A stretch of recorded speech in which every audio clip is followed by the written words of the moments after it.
Ngayong araw naman, isi-share ko sa inyo kung paano ako nakasurvive as a kidney transplant. Sa mga hindi po nakakaalam, ang totoong gastos po talaga is after kidney transplant. Hindi po yung workup, hindi rin po yung during kidney transplant. Ang totoong gastos po talaga is after kidney transplant. Ngayon, sa video na to, ituturo ko sa inyo kung paano ako nakasurvive. Kung paano ako nagkaroon ng gamot na worth 60,000 pesos, worth 50,000 pesos sa isang buwan. By the way, ako nga pala si John, 14 years kidney transplant. Marami na rin kasi nagtatanong sa akin kung paano ko nakakakuha ng gamot. And sa mga dati pa po nakakapanood sa akin, alam nyo naman siguro kung saan ako kumukuha ng gamot, kung ginagamitan ko ba ng cash or ginagamitan ko ba ng guarantee letter. Pero syempre, isi-share ko sa inyo. Alam nyo, nakapagtrabaho ko sa isang kumpanya for almost 10 years na.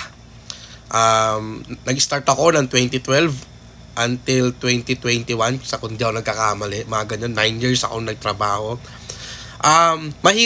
Mahirap na habang nagtatrabaho ka, kailangan mong maghanap kung saan kukuha ng gamot na worth 60,000 pesos, worth 50,000 pesos, magkano lang naman sweldo ko noon, di ba? Hindi naman tayo officer, rank and file tayo.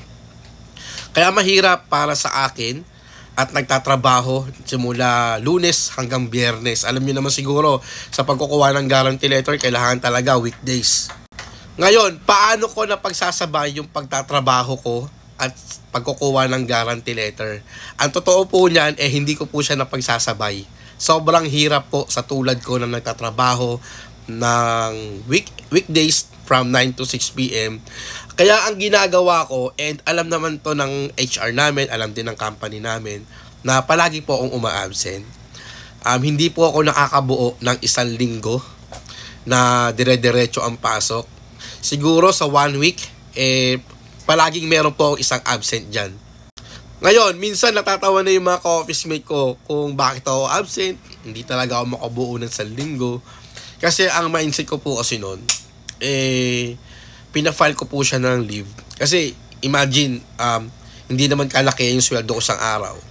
Tapos yung makukuha kong guarantee letter worth 5,000, worth 10,000.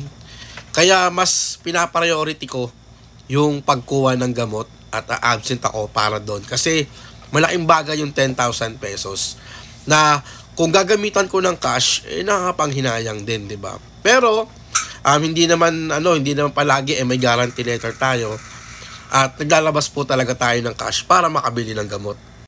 Ngayon, malabo talaga na mapagsabay talaga yung trabaho sa pagkuha ng guarantee letter. Maswerte na lang siguro yung ibang kidney transplant dyan na napagsasabay nila, pero sa kondisyon ko hindi po talaga pwede.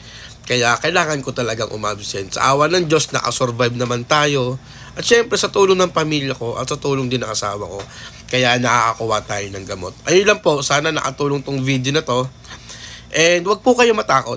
Wag kayo matakot, or kung may naririnig kayo na ay magastos, hindi mo kakayanin yung gamot, wag po.